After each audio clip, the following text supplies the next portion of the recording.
Before dawn, Bismarck still possessed speed, armor, and working guns, yet her wake curved uselessly across the dark Atlantic.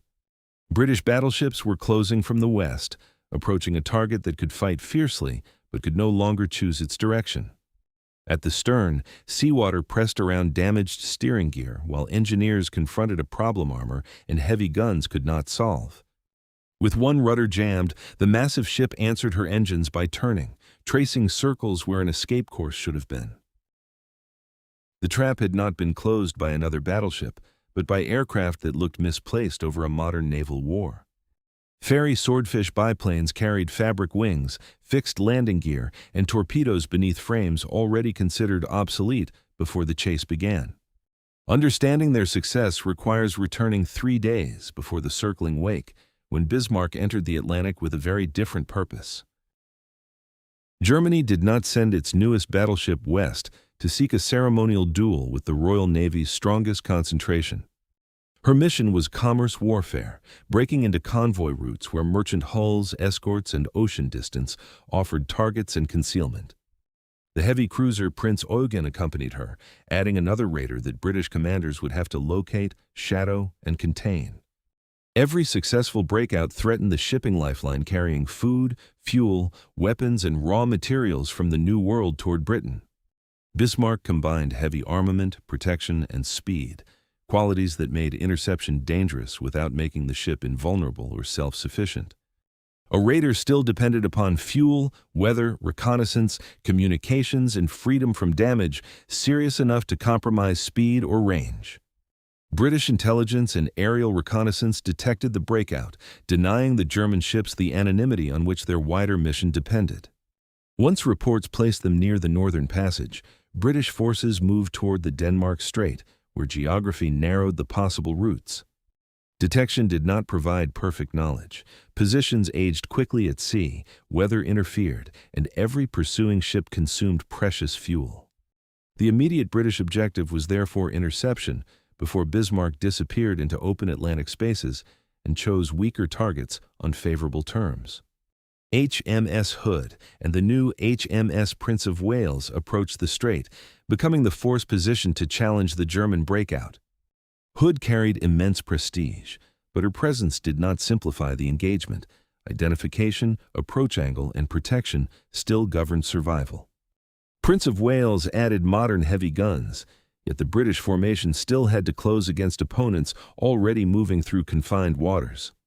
At first light on 24 May, gray silhouettes emerged across the Denmark Strait, turning a search across ocean distances into immediate combat.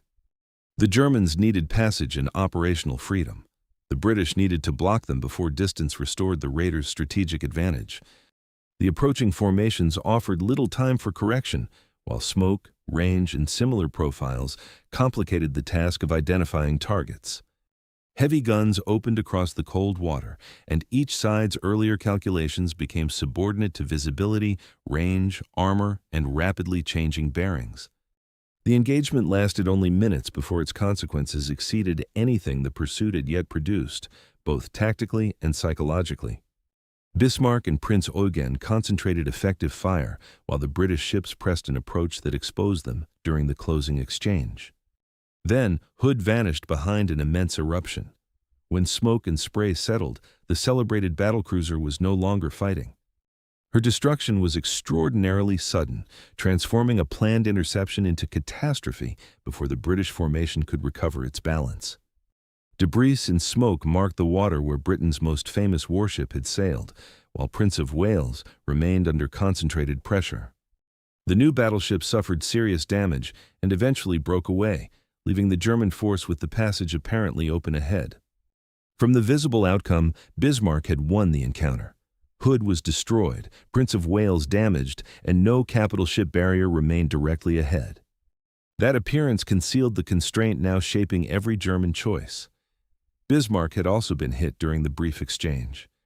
The damage was serious enough to cancel the Atlantic raiding operation, replacing the hunt for merchant shipping with a search for shelter. Victory in the strait had therefore produced no operational freedom. Bismarck could continue moving, but she could not continue her assigned mission.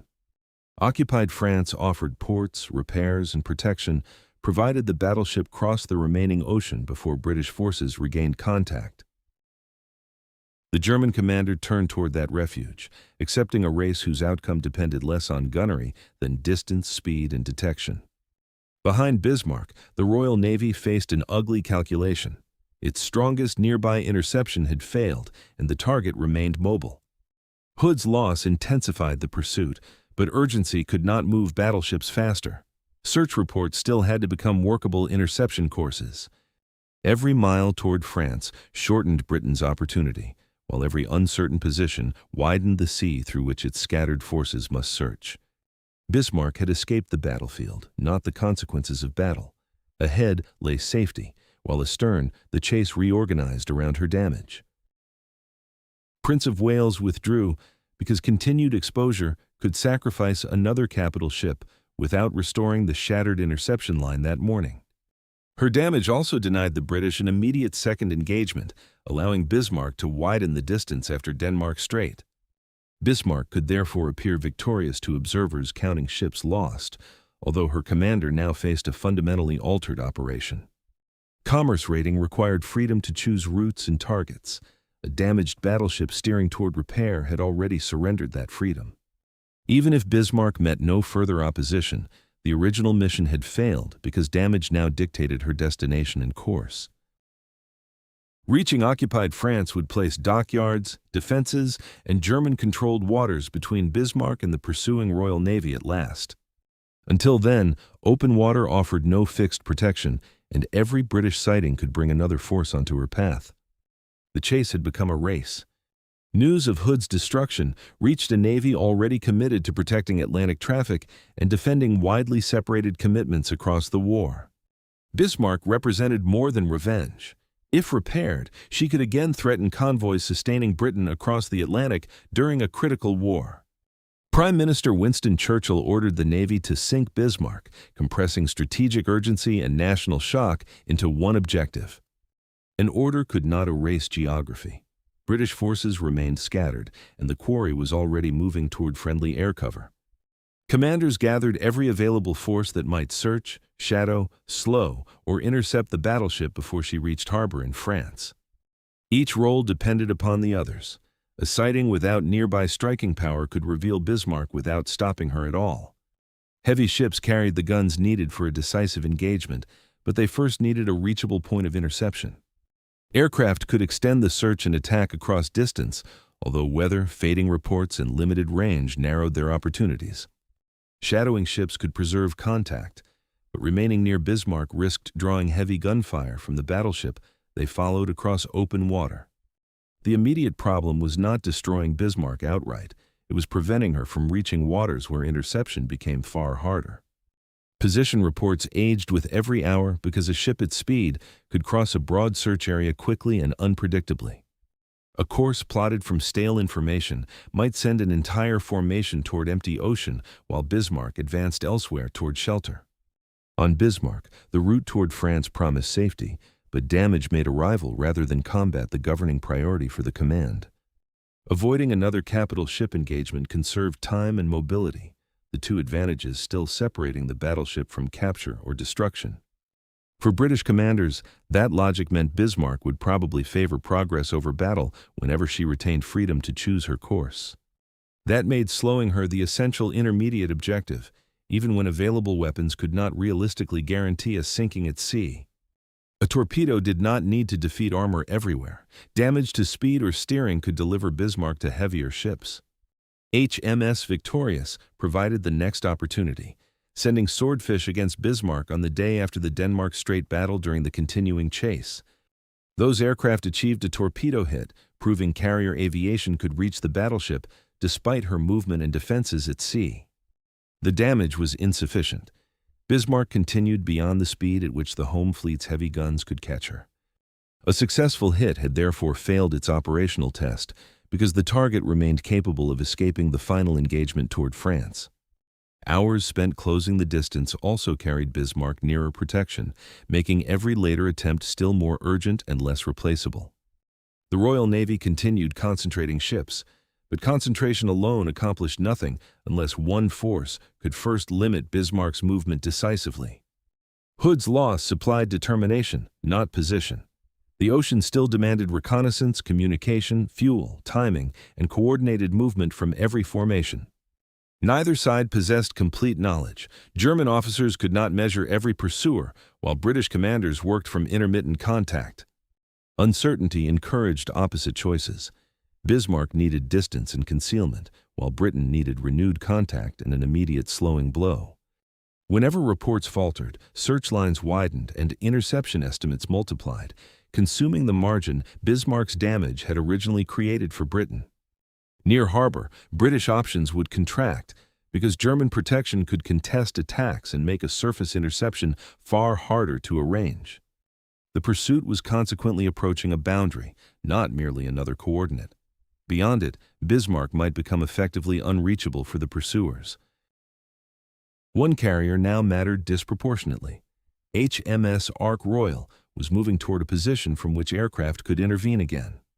Its aircraft were the same slow swordfish type that had already demonstrated reach without delivering enough damage to decide anything. This time, another limited hit would leave the underlying problem unchanged. The battleship had to lose control or speed. Royal was not approaching a stationary target. Bismarck was still moving toward France while the remaining distance steadily narrowed. Carrier range mattered because aircraft could cross water faster than battleships, then strike without waiting for a surface interception. That advantage remained conditional.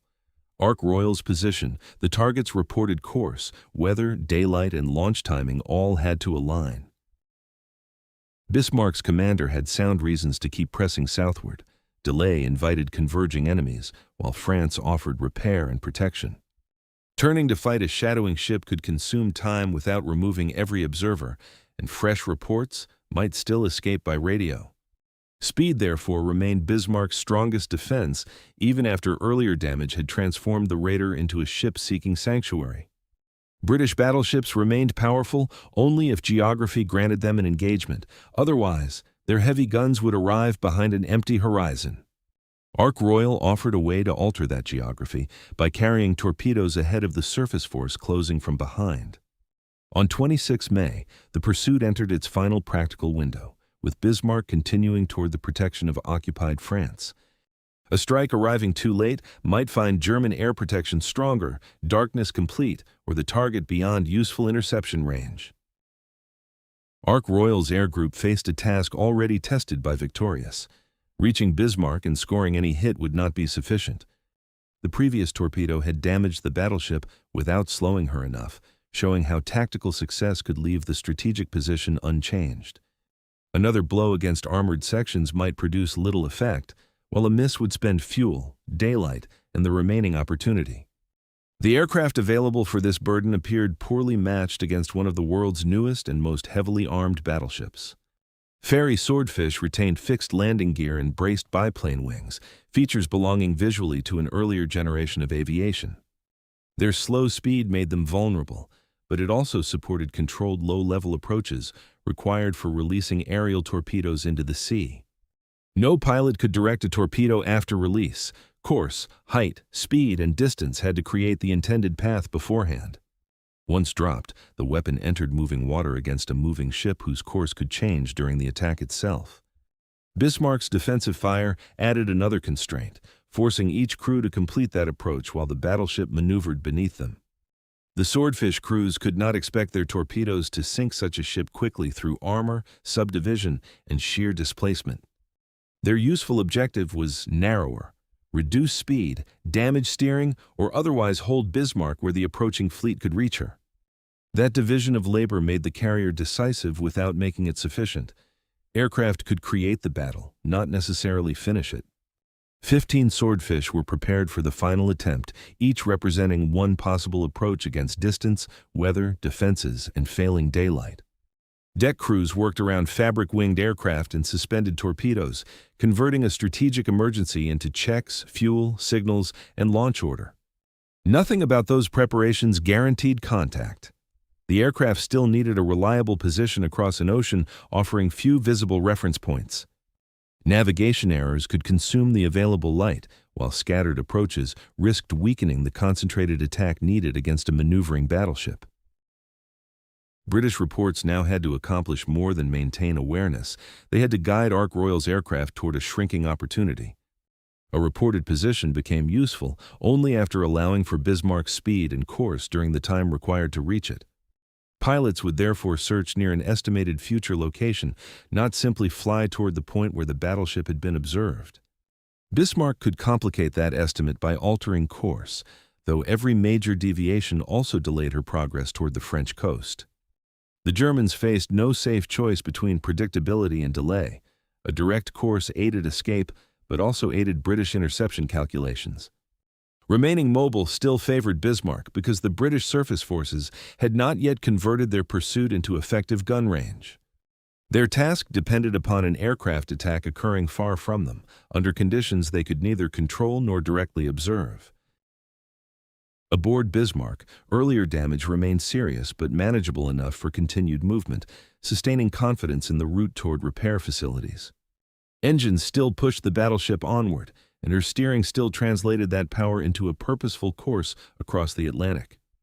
The vulnerable connection between power and direction lay aft, where rudders converted forward motion into controlled movement toward the coast. Disabling that system would not need to stop the engines. It would make their enormous power difficult to use for escape. As daylight weakened on 26 May, Ark Royal moved within striking range, and the last practical attempt became immediate. 15 Swordfish stood ready above the carrier's wake, their crews carrying torpedoes intended to change movement rather than defeat armor outright. Beyond the flight deck waited low cloud, open water, and a battleship whose continuing speed measured the remaining British margin. At last light, Ark Royal began sending the biplanes into the air, committing the pursuit's final carrier strike toward Bismarck. Leaving Ark Royal, the Swordfish climbed slowly into deteriorating evening, then formed above a carrier already falling behind them. Their crews navigated toward an estimated interception point, knowing Bismarck would move several miles before they reached the area. Fading light reduced visibility, but it also complicated the battleship's ability to identify and track each low approach. Slow aircraft remained exposed longer during transit, spending precious fuel while the target continued shortening its route toward France. Swordfish crews had to find Bismarck, organize their runs, and return before darkness and fuel made recovery increasingly dangerous. On Bismarck, lookouts faced an approaching threat whose direction and timing were uncertain, although the carrier attack itself was expected. The battleship could maneuver while steering remained responsive, forcing attacking crews to recalculate release conditions as its heading changed. Evasion carried a cost because every turn diverted forward movement away from the shortest route to safety in France. Still, preserving steering mattered more than preserving a perfectly direct course, since mobility prevented the pursuing battleships from arriving. Bismarck's great size did not make the geometry simple. A long hull could alter bearing while torpedoes crossed the final distance. They found the battleship against a darkening sea, converting plotted estimates into a visible target, still leaving a purposeful wake. Contact solved navigation, not attack. 15 aircraft now needed space to approach without colliding or spoiling another crew's approach line. Separate attack angles could divide Bismarck's attention, yet they also demanded disciplined timing from crews unable to coordinate perfectly. The Swordfish descended toward the level required for torpedo delivery, where altitude offered little margin for correction or escape. Each observer and pilot had immediate tasks, from judging range and movement to holding an aircraft steady above waves. Distance, fading light, and Bismarck's changing aspect affected those judgments, making ideal release conditions difficult to reproduce in practice. A weapon released too early might pass harmlessly. One released too late could leave no room to recover safely. Their antiquated appearance concealed the practical value of stability, which helped crews maintain controlled flight during low approaches over water. Bismarck's defenses were designed to deter attacking aircraft, but hitting slow biplanes at low altitude remained a demanding problem. The ship's movement and defensive response forced repeated adjustments, consuming the calm geometry required for an ideal torpedo approach. One after another, aircraft committed to their runs while Bismarck turned beneath them and left a broad wake across the sea. The attack was not a contest of equal machines. It was an attempt to place simple weapons precisely enough. No individual crew could know whether its torpedo would produce the needed effect or merely mark another near miss. Success depended upon cumulative pressure. Repeated approaches made Bismarck maneuver, while each torpedo created another chance against vulnerable systems. Most of the ship's armored mass could absorb punishment without surrendering control, which made placement more important than spectacle. A hit near central armor might damage Bismarck yet leave her course unchanged, repeating the operational disappointment from Victorious. A hit aft could reach steering arrangements, where comparatively localized damage might determine the movement of the entire battleship. The crews could aim for favorable angles, but they could not select the exact internal consequence after impact followed. That uncertainty separated intention from result. Ark Royal's crews sought immobilization without knowing which successful approach might achieve it. The strike produced 2 hits, but available accounts do not make every detail of their delivery certain or uncontested. The first hit showed that the attack had reached Bismarck, but stopping her still depended upon damage to movement or control.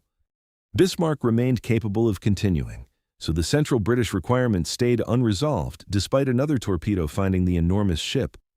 Around her, aircraft continued their approaches because one visible success meant little if the wake toward France remained straight. Bismarck still had engines, momentum, and distance remaining. The first hit had not yet delivered her to pursuers astern. For Swordfish crews, that meant the attack could not relax after contact, despite dwindling light and rising fuel pressure. Each remaining torpedo represented more than physical damage. It represented another possibility of changing the battleship's future position decisively. At the stern, steering machinery continued translating helm orders into rudder movement, preserving the connection between engines and escape. That connection was now the decisive vulnerability, though neither side could yet measure what the next torpedo would do. Another Swordfish approached through the fading evening, its crew facing the same moving calculation that had governed every earlier run. The ship remained underway, but the margin between continued escape and lost control had narrowed to one vulnerable stern. Another Swordfish descended toward its release point, holding a steady course while Bismarck's stern shifted across the dark water. The decisive torpedo is sometimes attributed to pilot John Moffat, although the surviving evidence does not establish that identification conclusively. At release, the weapon entered the sea and continued independently, leaving its aircraft to climb away from the battleship. Bismarck was still maneuvering when the torpedo crossed the remaining distance toward the armored hull and vulnerable steering area. The impact came near the stern, where a relatively small mechanism controlled the direction of more than 40,000 tons. One rudder became jammed, and the ship's wake began revealing a change that gunfire observers could eventually recognize from afar. The engines continued producing power, but steering could no longer convert that power into a reliable course toward occupied France. Helm orders met damaged machinery, while attempts to compensate with propellers could not restore normal control across the moving sea. Instead of preserving her escape line, Bismarck began turning away from it, consuming the distance earlier speed had gained. The outcome was disproportionate because the torpedo had not destroyed the battleship's propulsion, armor, or main battery systems outright. It had broken the relationship between propulsion and direction, leaving enormous engine power unable to produce an effective escape.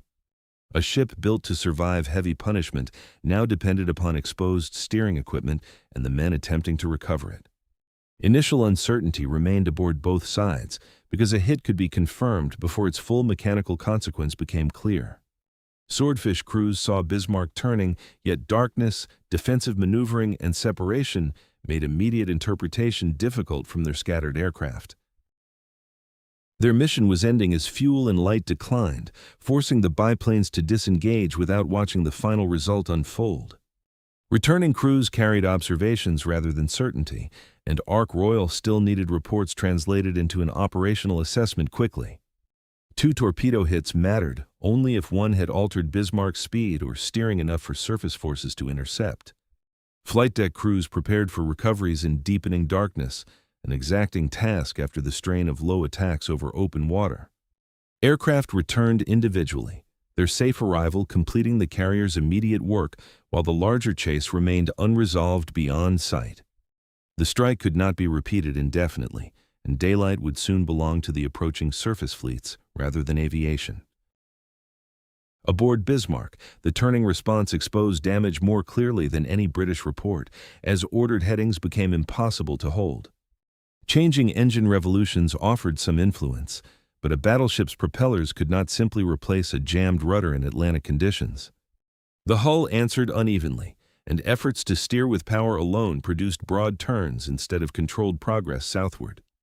Every unwanted turn surrendered miles, while every minute allowed British battleships to close the gap that had protected Bismarck. German engineers now faced an urgent mechanical problem inside a ship still moving through rough water under gathering enemy pressure. Restoring control required reaching damaged equipment, understanding the obstruction, and finding some method to free or neutralize the rudder. Armor could protect machinery from many directions, yet it also complicated access when damage occurred in enclosed steering compartments. Divers and engineers attempted repairs, working against seawater, movement, limited access, and the shrinking time before interception became unavoidable. Their effort was rational, because even partial steering recovery might restore a course sufficient to delay the British convergence. No reserve steering solution could instantly bypass the physical obstruction, and engine adjustments continued failing to hold the required heading.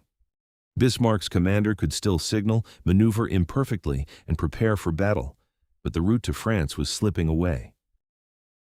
British shadowers observed the altered movement and transmitted reports, converting a curved wake into actionable information for distant commanders. A damaged rudder accomplished what superior battleship speed had prevented, creating a future position the home fleet could finally reach. The British no longer needed to overtake a ship racing directly toward harbor. They needed to close on its circles.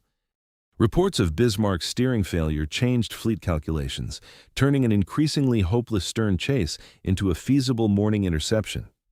Feasible did not mean certain. Repairs might succeed, reports might be mistaken, and weather could still disrupt contact overnight. British commanders therefore continued closing, rather than assuming the carrier strike had completed their task or guaranteed the battleship's destruction.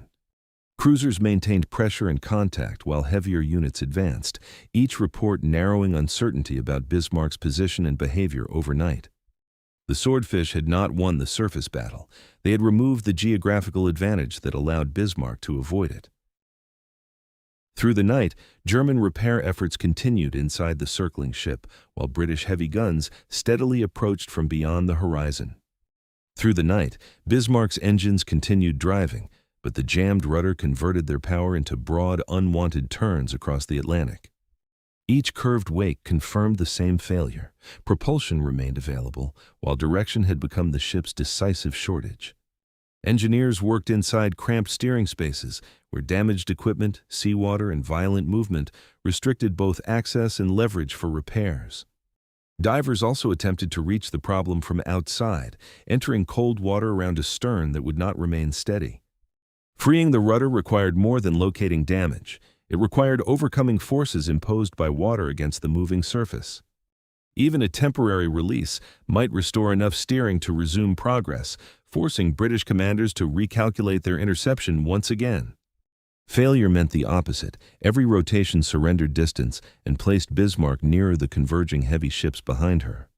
Engine revolutions could be varied between shafts, but this produced influence rather than the stable heading needed for escape. Atlantic conditions magnified the limitation, pushing against the hull while damaged steering resisted every attempt to establish control again. No repair method offered certainty, and each unsuccessful effort consumed the darkness, separating Bismarck from British gun range at dawn. Outside, British ships shadowed rather than close recklessly, preserving contact without offering Bismarck's heavy guns an easy target overnight. Their reports described position, course, and irregular movement, allowing distant formations to refine routes toward a morning meeting at sea. A straight-running Bismarck would have forced pursuers to chase the stern. Her circles instead brought interception geometry backward toward them. British commanders still had to guard against false confidence because darkness could hide successful repairs or an unexpected heading. Orders therefore emphasized continued tracking, not celebration, while available ships maintained pressure around Bismarck's uncertain path through darkness. The heavy units approaching from beyond the horizon now had something unavailable earlier, a target unable to outrun them. Fuel and time still mattered, since prolonged searching could weaken the force, even after the steering hit created opportunity. Accurate contact reduced that risk by turning a broad ocean hunt into movement toward one constrained patch of water. The pursuit had changed character. British ships were no longer predicting an escape route toward France, but closing deliberately on Bismarck. Every transmitted observation made the next course correction smaller, preserving the convergence created by the Swordfish torpedo that evening.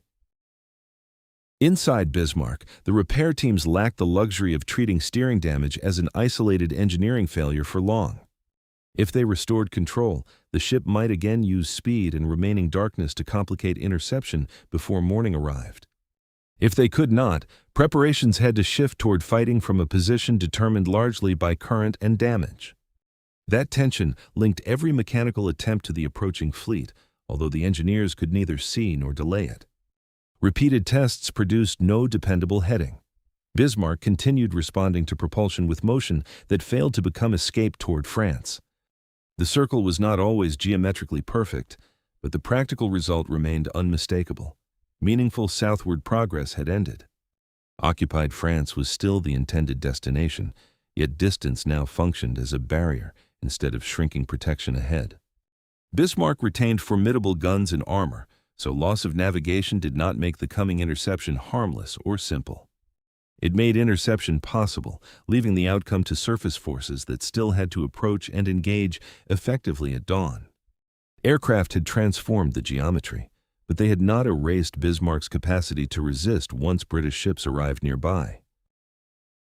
During the remaining darkness, Britain's principal advantage became convergence, with multiple ships moving toward the reports instead of searching independently. Bismarck's principal hope remained repair, because no amount of heavy armament could reopen the route without directional control first. The comparison revealed why the torpedo mattered so greatly. It changed what both fleets could physically accomplish overnight at sea. British speed had been insufficient against a retreating battleship. Against a circling battleship, the same speed could finally close. German speed had promised sanctuary. Without steering, it became motion without strategic gain, burning time inside a tightening approach. Approaching battleships prepared for combat under bleak morning conditions, using the latest positions to shape their final courses toward Bismarck. No single report guaranteed success, but the sequence established a consistent picture. Bismarck remained trapped near the same area. Dawn would remove much of the darkness protecting uncertainty, exposing the disabled ship and the forces gathering around her. As the horizon lightened, British battleships reached waters Bismarck had spent the night circling instead of escaping toward France. The damaged rudder had purchased their arrival. Now the surface fleet had to convert interception into a final battle. Morning revealed Bismarck still moving, but not escaping, while British silhouettes advanced across the same horizon denied to them hours earlier. The pursuing battleships now possessed firing positions because the Swordfish had fixed Bismarck within reach, rather than because they had matched her speed.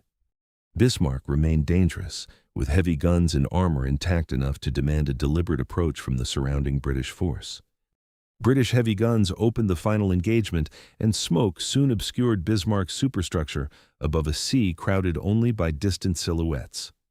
The disabled ship returned fire, but unreliable steering prevented her commander from controlling range, bearing, or withdrawal as conditions worsened. The tactical imbalance grew from the previous evening's damage. British ships could maneuver, while Bismarck could neither disengage nor reposition effectively. Over roughly 2 hours, repeated gunfire stripped away Bismarck's ability to answer coherently, leaving smoke and shattered equipment across her decks. The collapse came through accumulated damage after the rudder failure had denied Bismarck every practical way to avoid sustained engagement. Eventually, her guns fell silent, while British ships continued closing on a hull that remained afloat but operationally finished. Torpedoes struck during the closing phase, and German survivors later described scuttling measures, complicating any simple claim about the final cause. What is certain is that Bismarck sank that morning after the British attack ended any remaining prospect of recovery or escape. Of more than 2,200 aboard, little over 100 were picked up from the cold Atlantic afterward. The small number rescued measured the human cost more clearly than any photograph of the smoking wreck could convey. Britain had avenged Hood and removed a major threat to Atlantic shipping, but victory did not restore Hood's lost crew. Nor did one sinking secure the Atlantic by itself. Convoys still faced submarines, aircraft, surface raiders, and immense distances. Bismarck's destruction nevertheless removed a powerful potential raider before repairs could return her to Germany's campaign against British supply lines. The carrier strike succeeded because it attacked the condition of escape, turning localized steering damage into a fleet-wide operational advantage. Its outcome also depended on reconnaissance, shadowing, carrier position, persistent pursuit, approaching battleships, and a torpedo landing near steering gear. Decades later, 820th Naval Air Squadron commemorated the crews whose last light attack had turned the chase in Britain's favor. The old biplanes did not overpower Bismarck. They left her circling until the weapons built to defeat battleships finally arrived. Subscribe for more military history told through decisions and consequences. Which mattered most here, persistence, planning, or the fortunate placement of one torpedo?